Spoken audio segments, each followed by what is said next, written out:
Hey, y'all want to hear about a cool source? I'm gonna just assume the answer is yes and keep going with this. In 2017, Ivan Sutherland donated a handful of documents to the Computer History Museum in Mountain View. Now, most museums, at least the ones on my radar, have archives attached to them. The same goes for most major universities. A lot of the materials in those archives arrive via this route. Someone who's done something of note will donate items to the archive, or, in their absence, the estate of that person will donate the items for them. This can introduce some sampling bias, but it's just kind of how things go. Within Sutherland's donations were some strange-looking papers. These papers had been printed at MIT in the very early 1960s. I'm not entirely sure the specific type of paper we're dealing with, but it's probably a little different than the usual. Think something along the lines of thermal paper. These prints came off one of Xerox's first computer printers, hooked up to an experimental computer deep in a lab on MIT's campus. As Sutherland would recall in a much later interview, it was a wonder that anything survived that machine.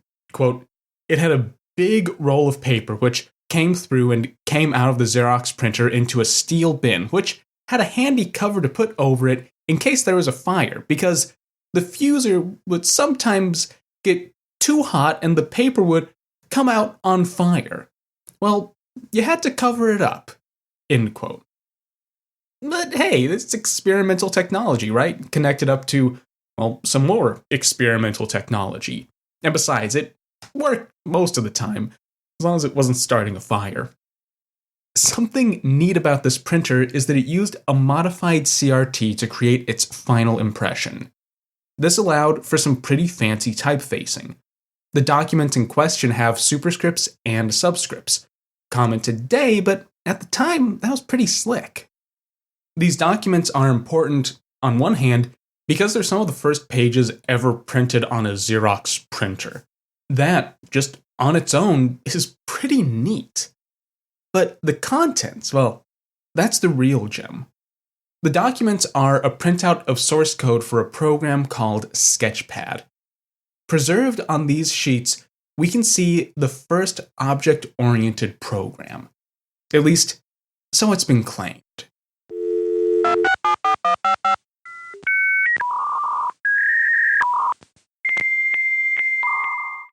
Welcome back to Advent of Computing.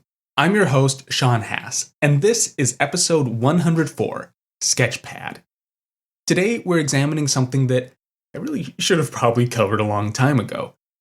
I guess I feel that way about a lot of topics. We're going to be looking at Ivan Sutherland's Sketchpad. It's a fascinating program with some wide-reaching implications. On the surface, Sketchpad seems pretty simple. It's just a neat graphical CAD program, right?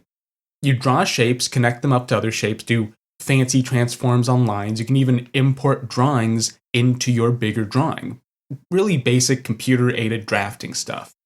Well, here's the cool part. Sketchpad was developed in 1962 for Sutherland's PhD thesis. So, we're dealing with a really early example of a graphical user interface. The entire thing was controlled via a light pin and a CRT. You actually draw directly on the screen. For the time, that was a really big deal. This means that Sketchpad predates other GUI developments like Englebart's NLS. It very handily predates graphical work done at Xerox. So the big question here is, where does Sketchpad fall in the larger context? Was Sketchpad inspired by earlier works? And by the same token, what later works did Sketchpad inspire? Both of those questions get tricky. I've seen a few articles that try and shoehorn Sketchpad into the larger hypertext lineage. I think this is a really easy assumption to make. Sutherland's thesis falls between Bush's As We May Think and Englebart's NLS. So the argument goes that Bush inspired Sutherland, who in turn inspired Engelbart.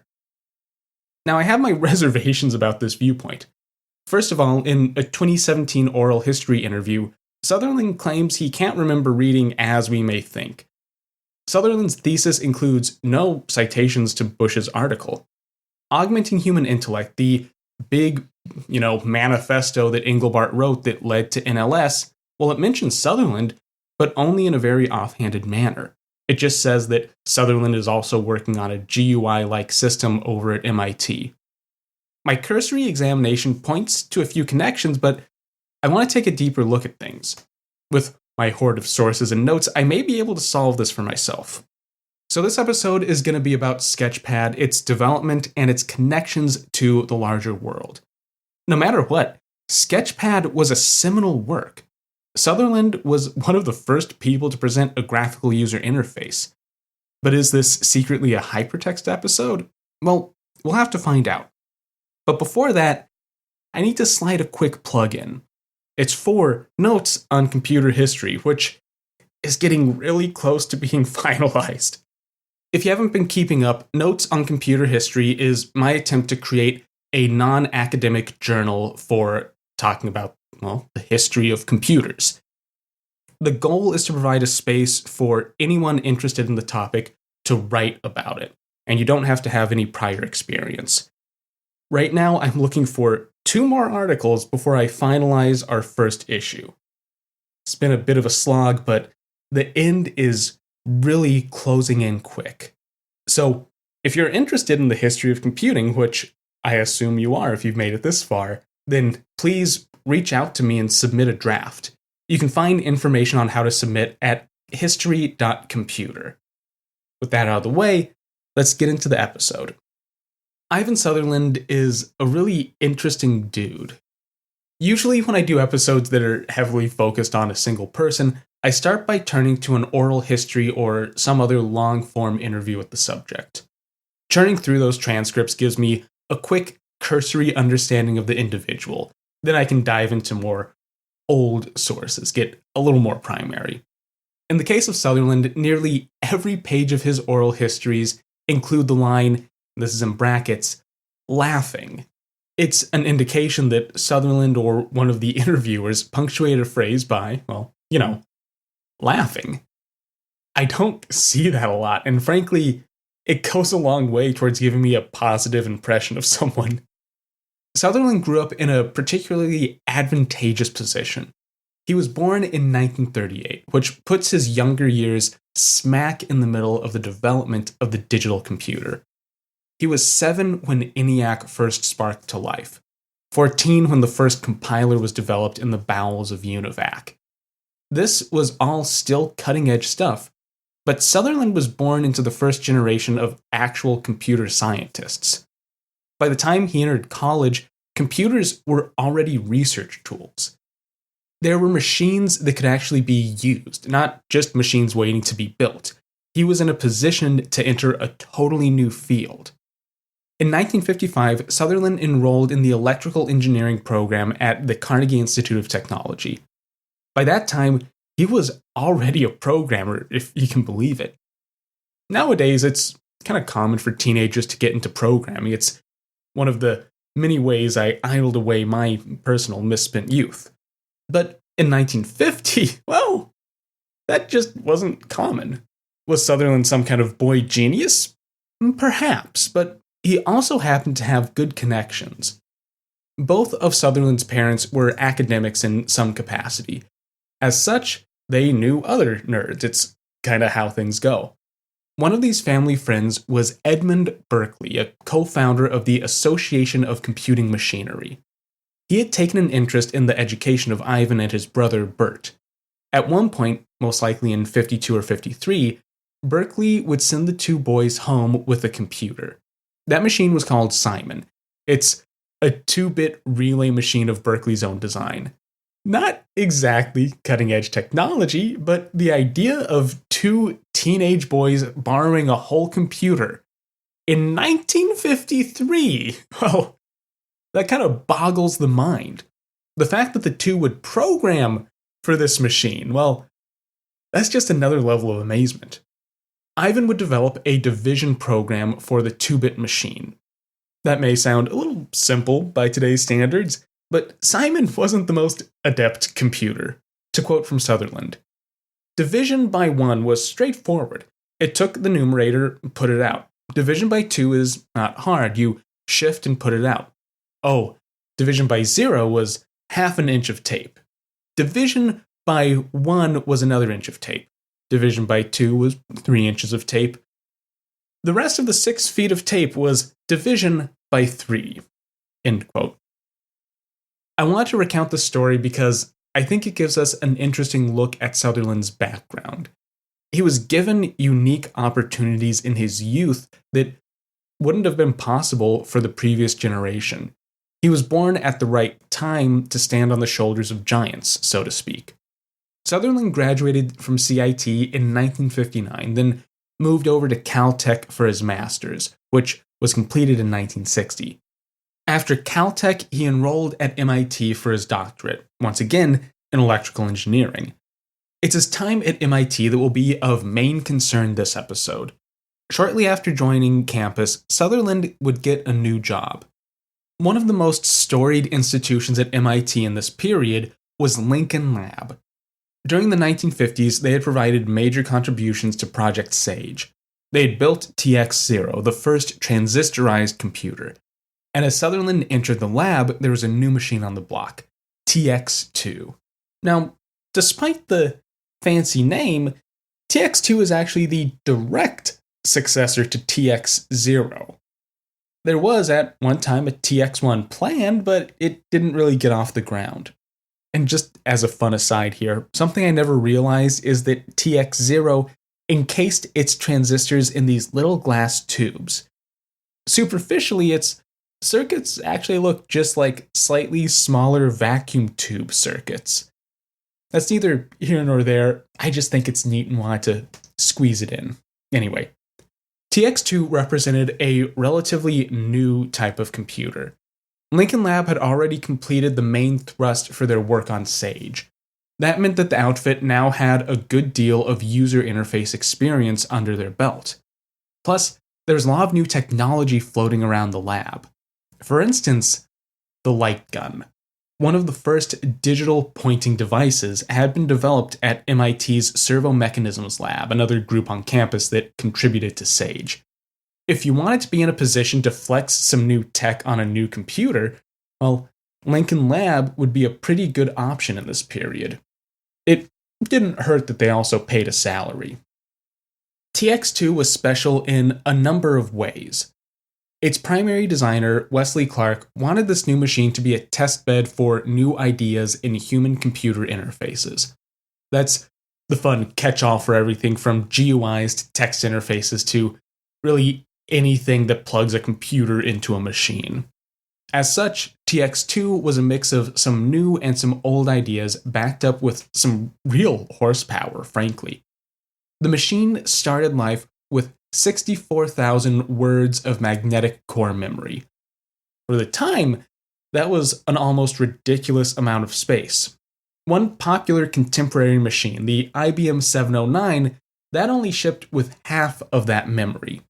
Of course, there are caveats about byte and word size differences between 1958 and today, but no matter how you cut it, TX2 had a lot of RAM.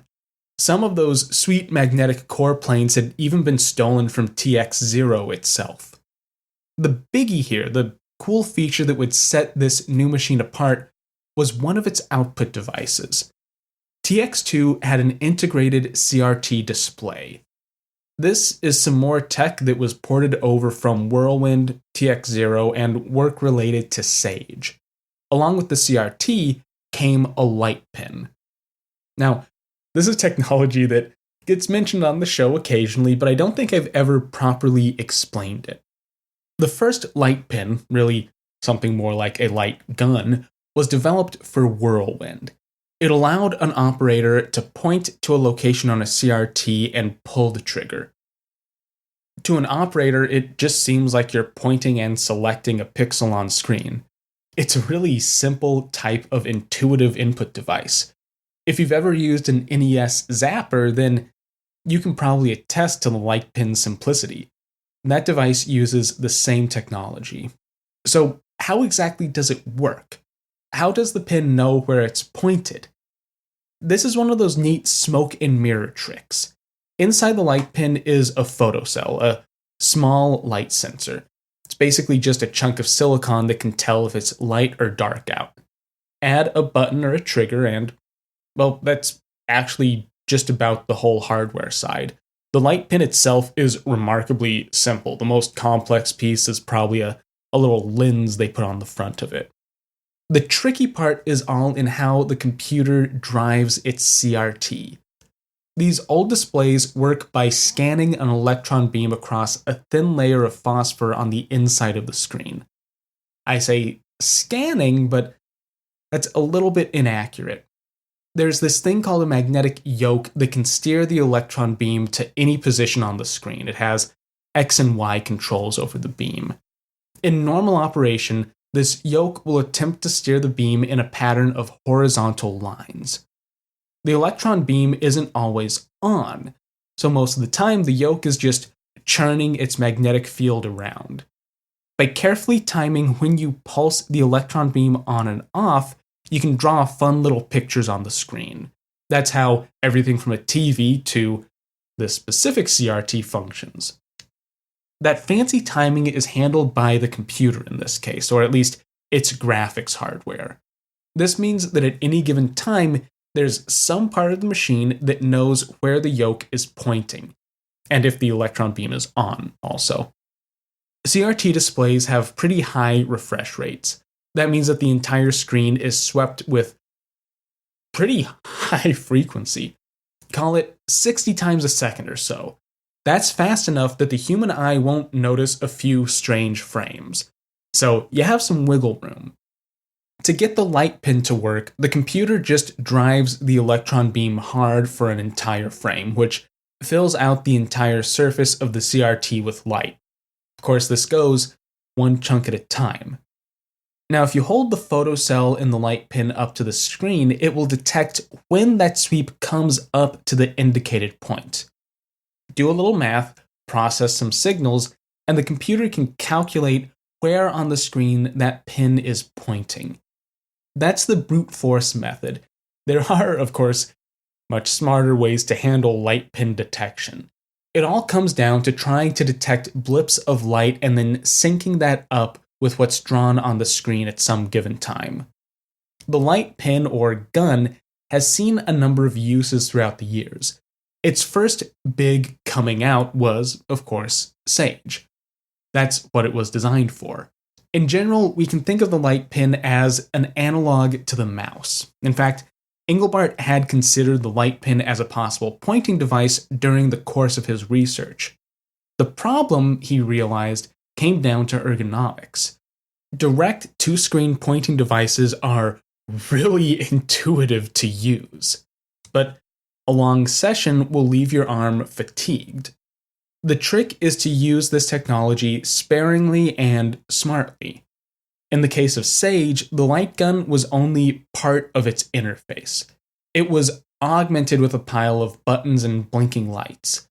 Sutherland would employ TX2's light pin in a similar manner.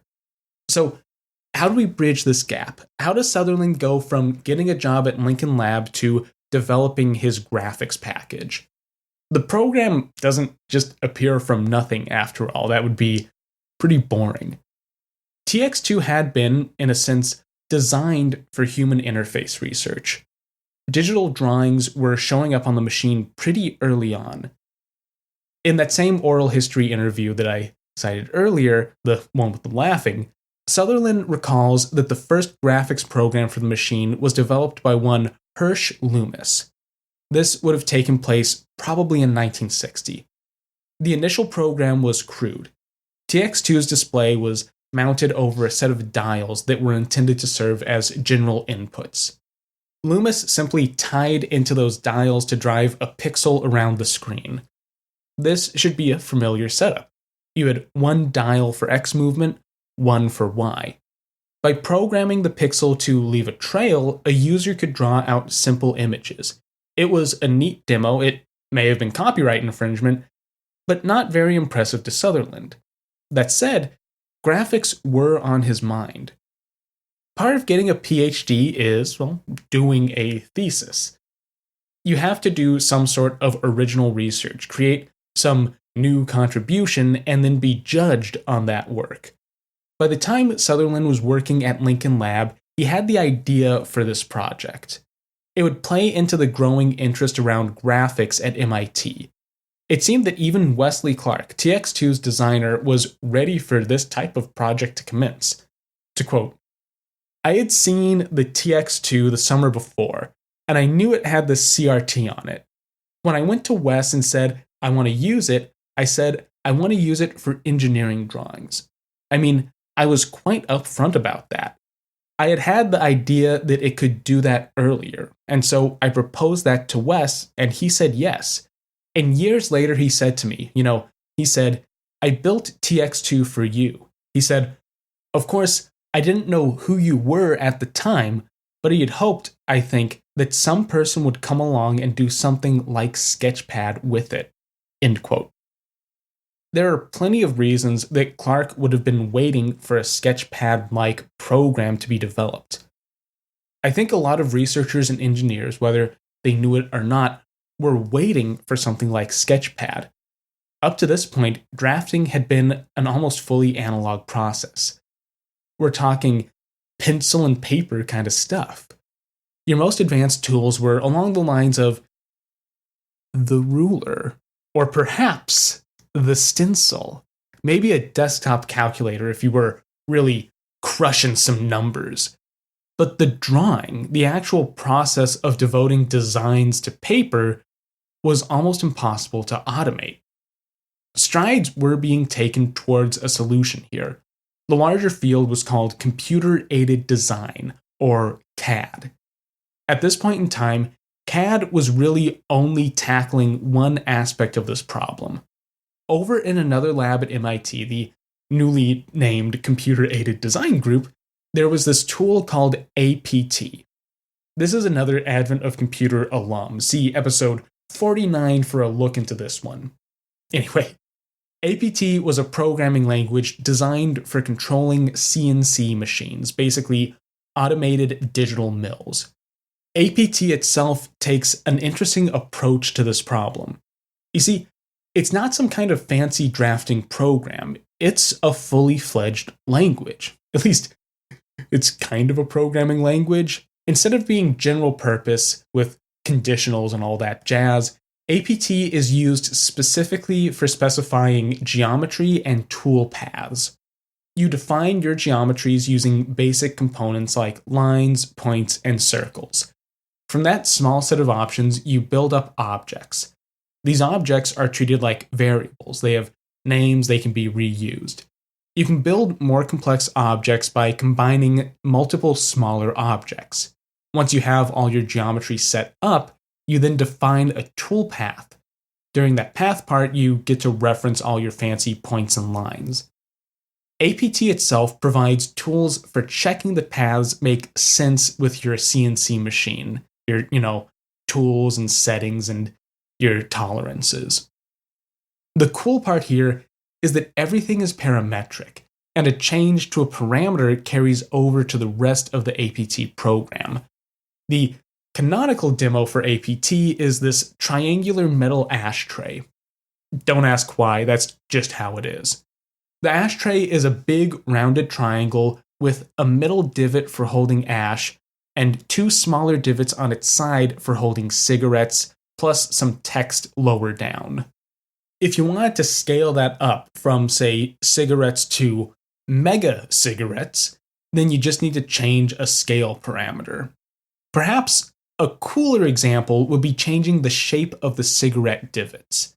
There are two of these divots that, at least in theory, are just references to some divot variable. Instead of going into the code and changing each divot individually, APT lets you make a change in a single place. All you need to do is change the initial definition of the divot geometry, and that change will propagate to those two instances of the shape. The final part that made APT supremely useful was its ability to visualize designs. The CNC nerds had an oscilloscope that was wired up to the computer that ran APT.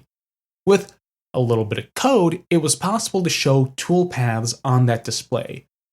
Mind you, this is pre-TX2 stuff. APT wasn't intended as a tool for drawing fancy graphics, but it could do that if you wanted. These images were used more for debugging and testing, basically development tools while working out a machine path. It's useful, but not the end goal. With this, we can start to form Sketchpad's lineage. There were graphic demos developed for TX2, that's one plank in the platform. Sutherland saw that firsthand, so we have a solid connection. There was also an existing program at MIT for managing a CNC machine that happened to spit out engineering drawings while it was cutting metal. Was there a connection between Sutherland and APT? The answer is an unequivocal yes. Our evidence actually comes from Sutherland's thesis on Sketchpad, which is a pretty neat source. You see, he has a history section in his thesis. Call that a little self-aggrandizement or call it good record keeping. Either way, I like it. Sutherland explains that one of the prior arts he looked at while preparing Sketchpad was APT. Moreover, Sutherland thanks Douglas Ross in his thesis. Ross was the developer of APT. I believe this helps us answer one of my primary questions. Sketchpad traces its lineage back to this mix of computer interface research and computer-aided design tools. Add in Sutherland's engineering background, and I think we're set. These early sources make no mention of Vannevar Bush, as we may think, or the Mimex. No chains of ideas either. So why have others made this connection? Why can we read articles that say the Mimex inspired Sutherland to create Sketchpad? Well, I offer you two hypotheses here.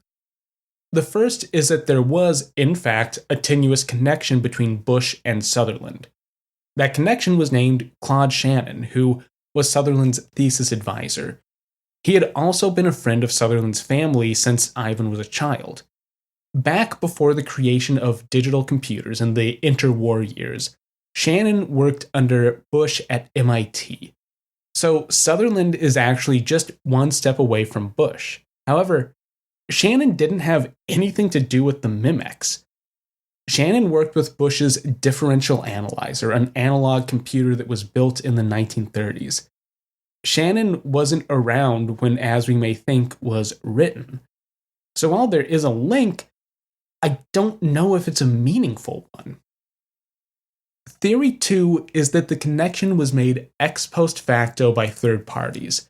Then that connection was either misinterpreted or spread. I think the two most likely vectors here are Alan Kay and Ted Nelson. Kay and Nelson were both involved with the user interface revolution that led to the modern GUI. Kay was more on the graphic side, while Nelson was slanted towards hypermedia. That said, there is some crossover, especially ideologically. Both researchers have spoken glowingly about Vannevar Bush and Ivan Sutherland and even Doug Engelbart. Now, I haven't seen some smoking gun here. That said, we do have some connections. There's this 1986 lecture that Kay gave at a conference called The History of the Personal Workstation. In this lecture, he cites Sutherland as one of the influences that led to his ideas on user interfaces. He also cites Vannevar Bush. The lecture doesn't make an explicit connection, but it puts the Mimex and Sketchpad on the same timeline that leads to the GUI. I think we can see how that could be misinterpreted as an implicit connection. As for the Nelson angle, well, that's a little more difficult to quantify. The corpus of his work is both vast and, in some parts, inscrutable. I know he discusses both Bush and Sutherland in Computerlib/Dream Machines. That's his first and most interesting book. That said, I haven't found any places where Nelson links the two ideas together in the same breadth. I think that's probably because Nelson saw Sketchpad more as a graphical application than a hypermedia one. This is all to say that I don't think Sutherland had the Mimex in mind when he was working on his thesis.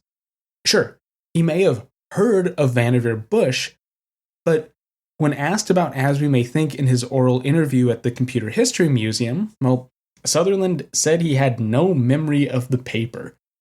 I'd say that's pretty definitive on its face. We have the background leading up to Sketchpad pretty well covered here, so I think we can safely turn to the program itself. The software would evolve somewhat after its initial creation, so just for reference, I'm sticking to the implementation described in Sutherland's thesis. And fear not, the document leaves very little to the imagination. On the most basic level, Sketchpad is a vector drawing program. That should serve as a good surface level description. The interface was really simple. It's just a CRT, a light pin, and some buttons and dials. Each button corresponds to a different action, with the light pin only being used to select and draw vectors. All you had to do was sit down, hit the button to draw a line, and then use the light pin to specify a starting and an ending point. Repeat that until you have the shape you want. While some of that will sound familiar, there's still something deeply archaic about this interface. Sketchpad is cited by many, including people like Kay and Nelson, as one of the earliest examples of a graphical user interface. We must be very careful not to misinterpret this. It's important for us to understand that this doesn't mean Sketchpad looked anything like a GUI you or I would use today. The buttons here aren't little boxes on the display. They're physical push buttons on TX2's control panel. That is radically different from modern ideas of user interfaces. This is software tailored to very specific hardware, an interface backed by a very specific physical form factor. Sutherland didn't somehow create all of the magic that makes a GUI work, but he did hit upon some of that magic. The most clear point here is, well, the ability to point.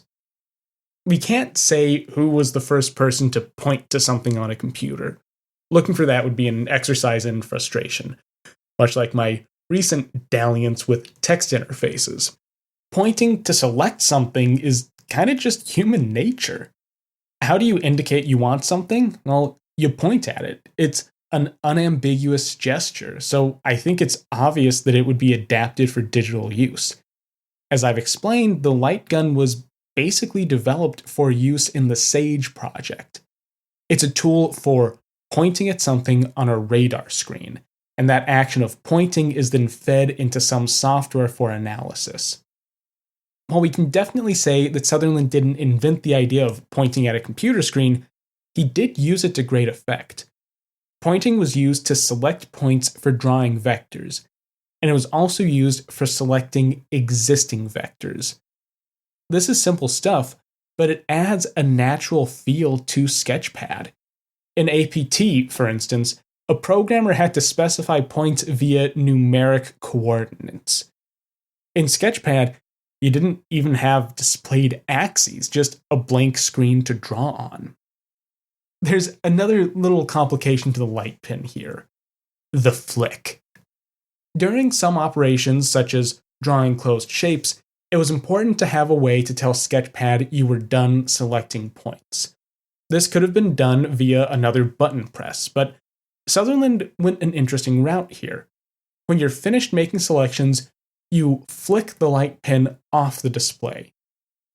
Now, I was a little confused when I first read this. I didn't know if Sutherland meant it as a literal flick of the wrist or was talking figuratively. You know, with the flick of a pin, the image is complete.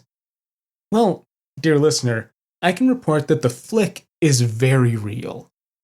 There is extant footage of Sutherland using Sketchpad. I'll include a link to a clip if you want to see the flick yourself. And it's exactly what it sounds like. It's this little dramatic twist of the wrist to complete an action. And I really like this feature, partly because it's fun and partly because it's just practical. Just think about this for a minute. How would you signify the end of an operation? You could have the user press another button on the console. That would work, and you could even say it's consistent UX or something. However, that breaks the user out of CRT land. You have to leave your workflow to look at the console, find the button, and hit it. You could try and make that less of an issue by putting the start and stop buttons close together, or maybe using the same button for both operations, but you're just trying to dress up a bit of an issue. The flick, well, I'd argue that's pretty intuitive. Done? Do a little flourish. More than that, it keeps the user glued to the CRT. It helps you stay in the workflow of drawing vectors. If you're trying to draw some complex geometry, you aren't going to make one closed shape then call it a day. More likely, you're going to be building up a lot of different polygons. The flick means you can stay in front of the screen and draw line after line without moving your view. You might have to have one hand on the start button, but you're still plugged in to the CRT. Maybe that's reading too much into this tiny feature. The bottom line is, I think the flick was a really good decision. Another really important feature from Sketchpad that's obviously connected to the modern day is how it handles magnification. TX2's CRT was a pretty small display, all things considered. If that was your only space to draw in, well, you wouldn't be producing very big sketches.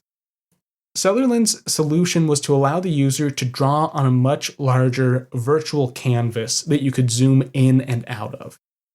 You were able to view the entire canvas or just a magnified section of it. This is one of those neat solutions to a specific hardware limitation. Sure, you'll never get an infinitely large display, but screens in the early 60s were particularly small. Of course, this does introduce some complexity to Sketchpad's code. The actual drawing exists in this virtual space in memory somewhere. Chunks of that space are read and twisted around to make the portion displayed on the CRT. In theory, that virtual space could be any size, and it has to be accounted for as you make modifications for that small visual portion of things. Moving an object on the CRT, well, that might change things in this ethereal realm of memory. The fact that it all works really, I think, puts a feather in Sutherland's cap. We can look at this magnification feature a slightly different way. Sutherland uses the word window to describe this feature. At least, he does in a handful of places in his thesis, as in, quote, the magnification feature of the scope window into the page makes it possible to draw the fine details of a drawing. The CRT isn't the page, it's only a window into a larger space.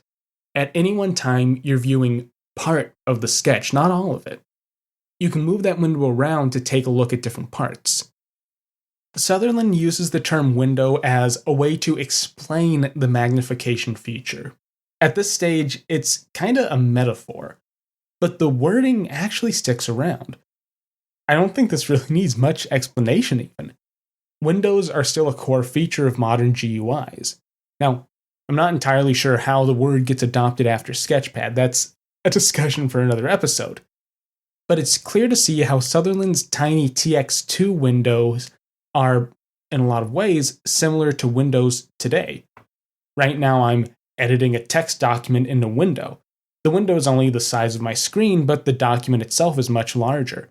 I can scroll around to browse the full text. In effect, I'm moving the window over my document.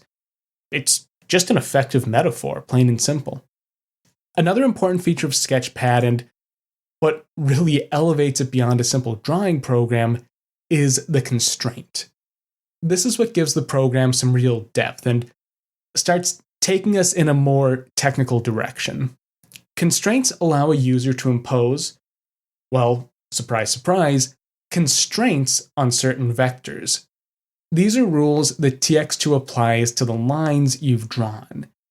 This is a little hard to talk about in the abstract, so let me switch to an example. Let's say you want to draw a perfect square. All lines equal, corners 90 degrees. If you were doing this with pen and paper, you'd probably start with a ruler. First, you mark out your points, measure to make them all equidistant, then you draw straight lines using the edge of your ruler and a pin. All in all, it's a bit of an annoying process. In Sketchpad, you have a much easier way around the hassle. You simply draw a shape with 4 points, flicking the pin when you're done. The next step, and the final step, is to apply a constraint. To get a square, you just tell Sketchpad to make each line equal in length. Then you get to kick back and watch as your 4 lines are pulled into a perfectly regular square. You don't have to actually draw in much exacting precision. As long as you get close to what you want, constraints can be used to finish the job. That makes Sketchpad a remarkably powerful tool. But it doesn't mean the constraints are easy to deal with. The thesis version of Sketchpad already had a lot of constraints, so there weren't buttons dedicated to each possible rule. Instead, you had one button to apply a constraint. How would one specify the constraint to apply? Well, slowly. The answer is slowly. Constraints were numbered. To choose a constraint, you had to enter that number into the so-called toggle register 25. This was a set of physical switches on TX2's control panel that, well, they were toggled to represent a numeric value, in binary, of course. These toggles were located near the CRT. Sutherland's thesis has this picture of him using Sketchpad, and you can see that the toggle registers are just off to his left-hand side. So you aren't getting up and walking to a control panel on the other side of the machine, but you are entering a binary number on a set of switches that's away from the CRT. That's not really fun. You may be asking yourself at this point, why did constraints have to be entered by toggle? Well, it comes down to extendability. The Sketchpad described in Sutherland's thesis is actually version 3 of the program. At least, it was his third iteration of the code. During refactor after refactor, it became clear that the code had to be cleaned up. So by version 3, it was possible to add new constraints quite easily. With this kind of extendable system, it just wouldn't be feasible to add a new button every time a new constraint was written. Hence, toggle register 25. I also want to point out something weird here. Maybe you've already noticed. Sketchpad uses a pile of different types of inputs. We have the light pin for selecting, buttons for actions, toggles for parameters, and the zoom and pan, well, that's handled by 2 rotating dials. So, yeah, part of Sketchpad's interface were highly intuitive and very modern, but other parts were much more grounded in the 1960s status quo. A recognizable GUI was still years away. That's all the nice, visible stuff out of the way, which means it's time to turn to the purely technical. It should be plain to see that Sketchpad, just as I've described it, was a very complicated program. Once we hit the back end, things get even more complex. Not all of Sutherland's good ideas are visible to the end user, but they all affect how Sketchpad is used. The biggest aspect that I want to examine is data representation. That is, how did Sketchpad store and represent drawings? That may sound a little dry at first, I admit, but it is really the bread and butter of the system. This gives us a springboard to dive into Sketchpad's more powerful and, frankly, revolutionary features. The main data structure used in Sketchpad was the so-called ring. At least, that's what Sutherland calls it. The most common name here would probably be a doubly linked list, or at least that's what I'd call this structure. This is a special type of linked list where each element links to both the next and previous element. The ring part just means that the final element links back to the first, thus creating a circular structure. The idea here, as Sutherland explains in his thesis, is to keep Sketchpad's data as flexible and well-managed as possible. A looped and doubly linked list has a few neat properties. There's really no end to it, which means it doesn't really matter where you pick the list up from. Starting at element 5 will get you on the same track as starting at element 0. The double links mean you can traverse forward and backwards. So if you start at element 5, then you can go to element 6 or element 4 just as easily.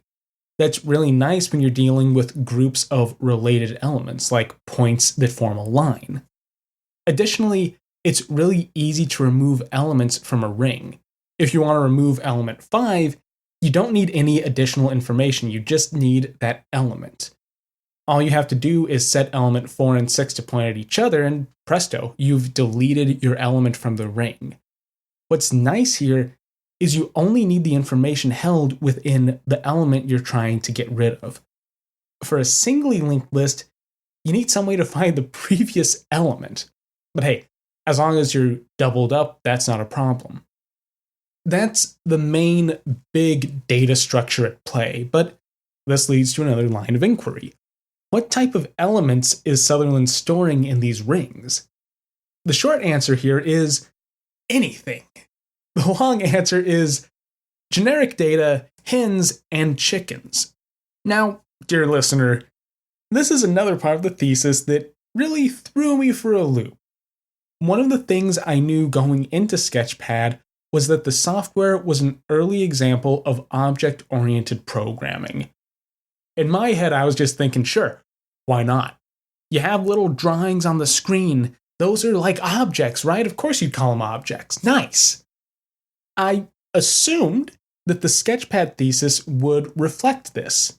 It does, but it goes much deeper. The core of object orientation in Sketchpad comes down to these flexible data structures. What really threw me here was when Sutherland went from describing generic data structures to talking about chickens and hens. His thesis has a whole section covering data structures. It breaks down the ring structure, has tables showing how structures are stored in memory, and then gets into the elements. Each element is described as a simple in-register or in-element structure. The register naming convention is a little weird on some of these early computers. In the context of TX2, a register is just an address element in memory. So this means that each ring element is a chunk of memory that's some length in. Each of these registers is used as a pointer. That's an address that references some other structure in memory. As long as two of those registers are pointers to other ring elements, then you're golden. You have your looped double list. The rest of the element can point to anything. I'm harping on this because it's important to understand. Sketchpad was designed to use flexible, generic data structures. Once again, they're just described as a chunk of memory with some pointers. An apt comparison here would actually be how Lisp handles linked lists. A Lisp list has two elements, a data section and then a pointer to the next element in the list. There is a lot of flexibility there, but you're dealing with elements of fixed sizes. In Sketchpad, by contrast, you can cram in as much data as you want. You could have an element to describe a point which just needs an x and y coordinate, or you could have an element that describes an entire shape. You could even have an element that describes a constraint rule. This gets us to the barnyard. It takes a little decoding, but I think I can give a reasonable explanation. To do so, I'm going to avoid quoting Sutherland, since his explanation is a little confusing. A hen is the 0th element of a ring. All other elements are called chickens. That might not make a whole lot of sense in the context of a circular structure. An alternative name that Sutherland uses is the key, which I think is a better choice. The idea is that a hen serves as a key for what a ring structure represents. The hen also allows the ring structure to actually have a first and last element, since once you hit the hen, you've reached the top of the ring. Alright, that's a lot of groundwork for a single quote, so here's the payoff. Listen to this and think about what we've been discussing so far. From the Sketchpad thesis, quote, In the data storage structures, the separation of general and specific is accomplished by collecting all things of one type together as chickens which belong to a generic hen. The generic hen contains all the information which makes this type of thing different from all other types of things. Thus, the data storage structure itself contains all the specific information, leaving only general programs for the rest of the system. End quote. Ring structures aren't just used for storing data. They're also used for organizing code and data that's internal to Sketchpad. We have all the information we need to actually rename something now. If a hen is a generic descriptor that isn't called directly, that's supposed to be used as a template for actual code and data, well, you could also call that a class. That's one of the core features of object-oriented programming. That's the really deep part, but what about the shallow side of the pool? How does the OO approach affect users? Well, this gets to the whole importing objects thing that I mentioned earlier. Once you complete a drawing, you can import that into another drawing. But this isn't just a copy-paste. You're using one drawing as an object, then you create a new instance of that object. It has all the properties of the initial object, of the hen, so to speak. But you can make changes. You can move it around, resize it, rotate it, whatever you need to make it fit into your larger drawing. Here's the powerful part. Let's say you import a drawing of a bolt into your sketch. You might have a lot of bolts to place, maybe a dozen or more.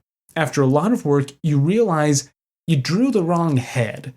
The bolt needs to be a hex and you drew it as round. That's not a big deal though. You go back to the bolt drawing and make the correction.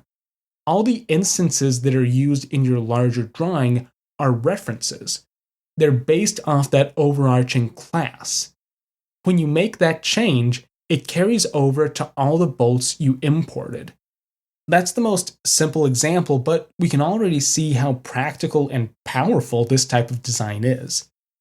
So, we have a graphical program that's built in a very object-oriented way. This is before graphics are common, and really before people are talking about object-oriented anything. But can we call Sketchpad the root of these technologies? What exactly did Sutherland's thesis lead to here? First off, I want to take a diversion into the language Sutherland uses in his thesis. There are three big words that I want to keep in mind when discussing object-oriented programming: class, object, and instance. A class is like a template. An object is really just a fancy table. Instances are a little trickier to describe, at least in this hand-wavy one-liner kind of way. When you want to use an object or class, you instantiate it, meaning you make a reference to the object. There's some fancier stuff, but for now, we can just think of it as a very nice reference. The bolts example shows instances of a particular object. In all regards, they're bolts, except the instances can have certain properties that are tweaked.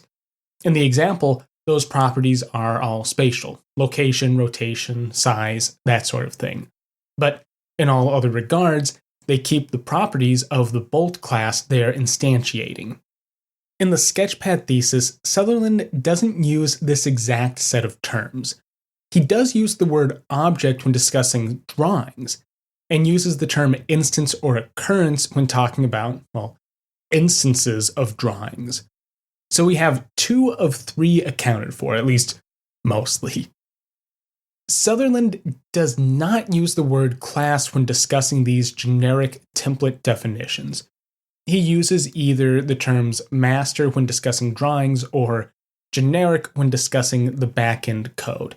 He also uses hen, but I think we can all agree that's meant as an illustrative name. Once again, I'm nitpicking here because I want to highlight that Sketchpad had some modern ideas, but that doesn't mean it looks fully modern. Brand name classes don't show up until the middle of the 1960s, probably first in the Simula programming language. So, just as with the GUI layer, we're still years away from a fully modern creation.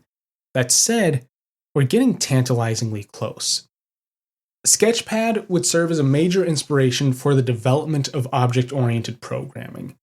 The thesis also earned Sutherland a PhD, in case you're keeping track at home. One of the most glowing endorsements of Sketchpad came from the aforementioned Alan Kay. For context here, Kay was one of the main developers of Smalltalk, which is one of the first big object-oriented languages. He also worked for Xerox PARC Lab during the development of the Alto. This puts him firmly at the forefront of object-oriented programming and the graphical user interface. During a 1987 lecture, Kay relayed this interaction with Sutherland. This should give you a good idea of how Kay felt about the whole Sketchpad thing.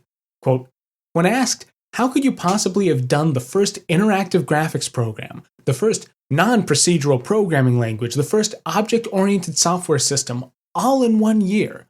Ivan replied, "Well, I didn't know it was hard." End quote. That's a lot. It also gives us a lot to discuss. In this one passage, Kay is proposing, implicitly, that Sketchpad was the first interactive graphics program, non-procedural language, and OO program. The year part is really neither here nor there, just adoration. Is any of this true? And what exactly does this all mean? The interactive graphics part is a little weird to quantify. As discussed, there were already interactive programs using TX2's display. There was an Etch-a-Sketch ripoff that was written well before Sketchpad. Sure, it wasn't nearly as impressive, but it did exist. It was graphical and interactive. And, well, it was also a program. Sketchpad itself benefited from yet another early graphical program, Sage. That system didn't really let you draw fancy pictures, but it contained all the technology to do so. In other words, Sketchpad isn't really the first interactive graphics program. That said, I get where Kay's coming from. Sketchpad is the first system that really does it all and does it right. That puts everything together in a coherent package. You get graphics and interactive display plus all of Sutherland's technical magic rolled into one program. That makes Sketchpad a much more influential program than TX2's Etch-a-Sketch demo. As far as the first object-oriented program, well, I think that's broadly accurate. Sketchpad is at least one of the first well-documented programs that acted like it was using object orientation. The name here is an anachronism since it wouldn't be coined for a few years, but we can apply it just fine. We have all the hallmarks, so I think we can go with it. Now, all good things come in threes, and I've been avoiding the middle honor of Kay's list. He claims Sketchpad was the first non-procedural programming language. What does that even mean? And is it true? If it is, why does that matter? The terms we use for describing programming languages are, just frankly, they're darn confusing. What sucks is that languages have many aspects to them. You can build up this giant overlapping diagram of languages that treat variables in certain ways or handle functions in other ways, have certain levels of coupling with hardware, or look certain ways. When Kay mentions non-procedural programming, he's talking about a paradigm. That's an overarching way a language is constructed. Think of them as strategies that languages use. Now, a single language can actually adhere to multiple paradigms, which makes this, darn confusing. So let's switch this up and drop the non part for now. We'll get back to that. A procedural programming language is just a language that uses procedures, aka functions, aka subroutines. There are small differences and implications between those names, but in the abstract, we can treat these as synonyms. This paradigm encompasses everything from Fortran to C to Python. We're looking at languages whose most used grouping of code is a function, a procedure. These procedures are just tiny programs. They take inputs, they run a few lines of code, and maybe produce outputs. There's also some implications about scope. I also have to throw the little wrench in here that procedural languages function as state machines. With each line of code, you're changing some overall state. That's just a fancy way to say you're setting variables and messing with memory. These state changes will happen in sequence. In other words, one line of code comes after another. That paradigm, this state-based viewpoint, is also called imperative programming. So there's another nice word to whip out and impress people. So then, what would a non-procedural programming language be? We're just looking for a language that doesn't use procedures and doesn't do the whole state machine boogie. Now, I'm pretty sure that when Alan Kay said Sketchpad was non-procedural, he just meant it was object-oriented. I have my qualms about calling any OO language non-procedural, though. In a purely object-oriented language like Smalltalk, you don't have procedures, at least you don't have brand-named procedures. Objects can contain what are called methods, which function in a way very similar to procedures, just, more fancily. Smalltalk specifically, and really a lot of better developed OO languages, use message passing instead of procedure calls. That's where you tell an object that you want something, then that object services the request on its own. There is some nice set dressing there, but you're still essentially calling a procedure. Plus, despite how isolated objects tend to be, they still do the whole state machine thing. One line of code comes after another, so maybe Kay was getting at something else. Another option here is to look at a different part of the programming dream diagram: declarative languages. I think this fits the bill much better. A declarative language is usually defined in opposition to imperative languages. Instead of slowly changing the overall state of some set of values, you just declare what you want done, and the language does the rest. It figures out the details. Once again, as with almost every programming episode, this drops us into the Lisp v Fortran continuum. Lisp is, at least in part, a declarative language. You specify how a list is composed, or what operations you want carried out on said list to create some other list. Lisp then deals with the finer details.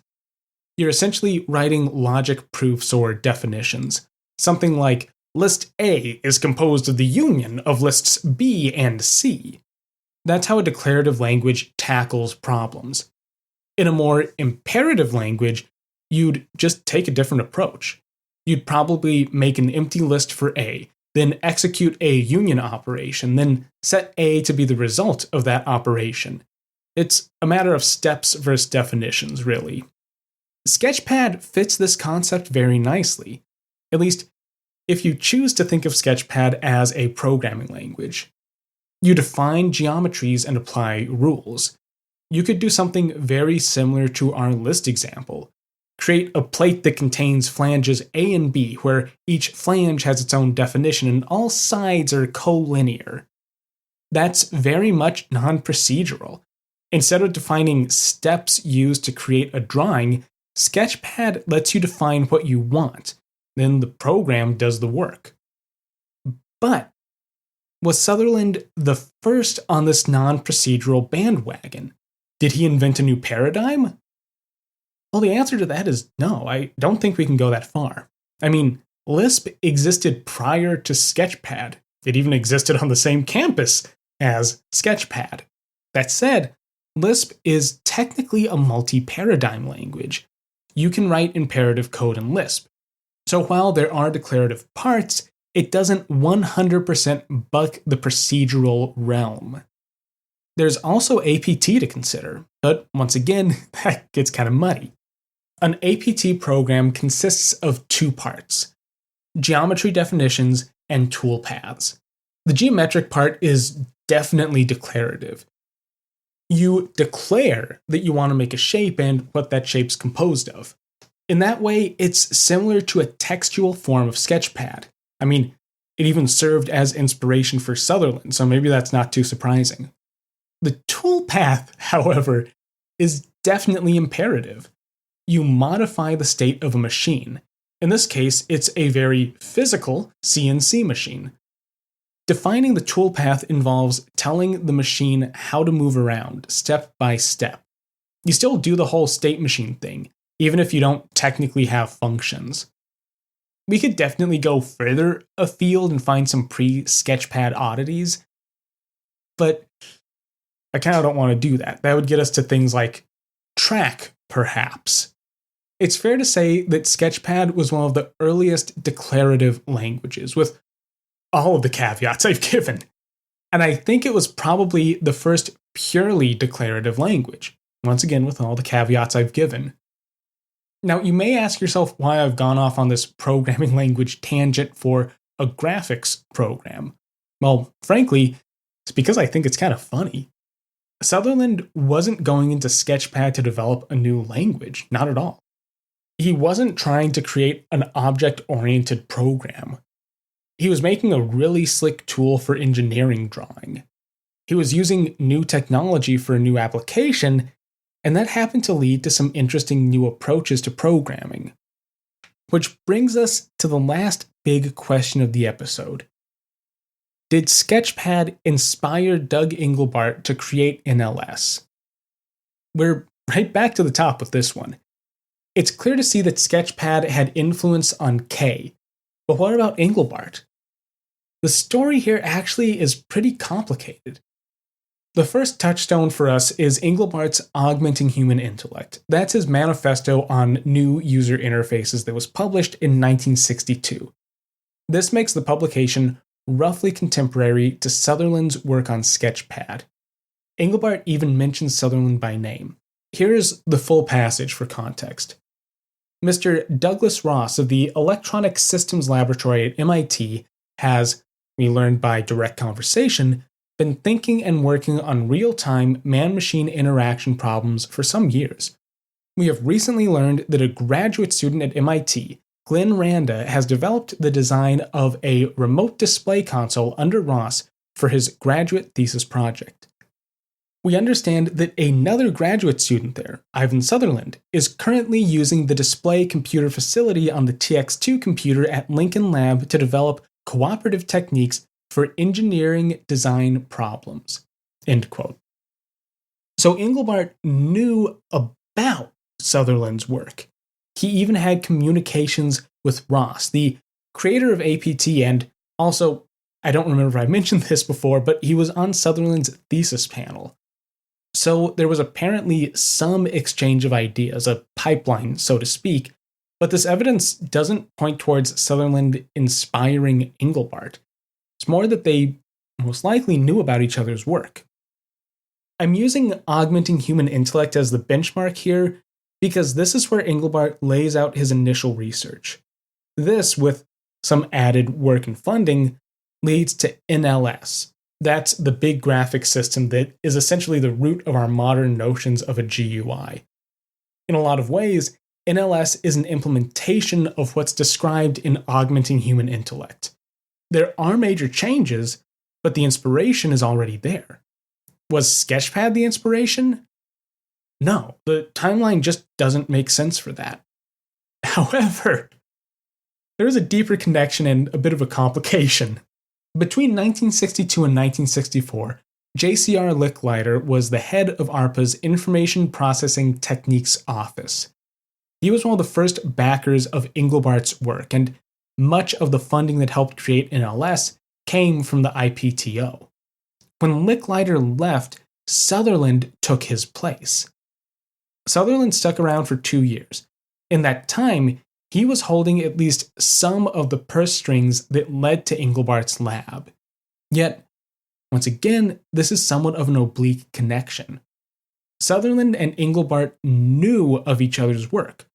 Perhaps there was some influence, but if there was, neither of them ever discussed it in writing, only briefly mentioning it. It's fair to say that Sketchpad was very influential, but I think the hypertext lineage that some articles try to outline just isn't there.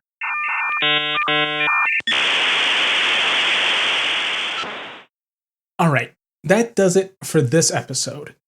Sketchpad was truly a marvel of programming, especially for the early 60s. Ivan Sutherland was able to use slick code and some really fancy hardware to make something totally new.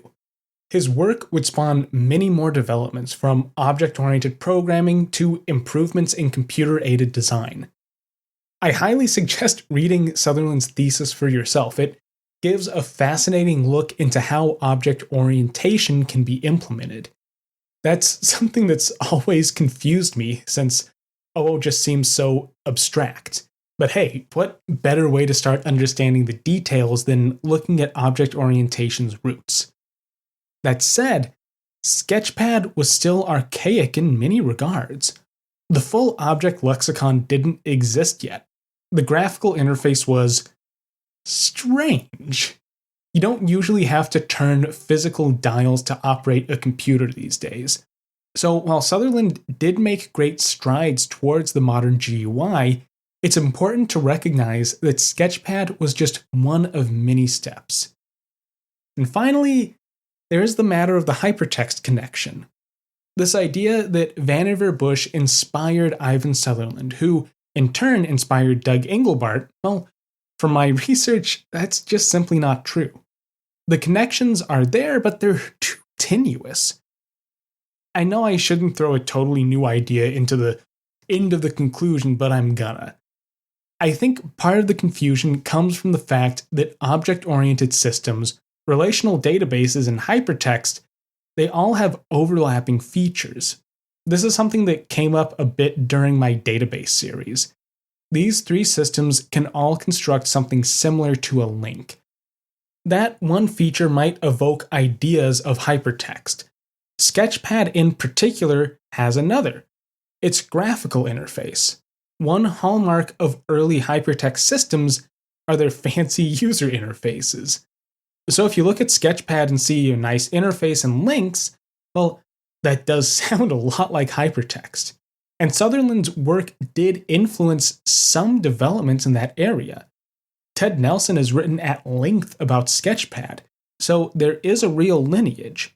However, that line doesn't draw from Bush, and it doesn't extend into Engelbart's early work either. Thanks for listening to Advent of Computing. I'll be back in 2 weeks' time with another piece of computing's past. If you like the show, there are a few ways you can help support it. If you know someone else who'd be interested in the history of computing, then please take a minute to share the podcast with them. You can also rate and review on Apple Podcasts. If you want to be a super fan, then you can support the show through Advent of Computing merch or signing up as a patron on Patreon.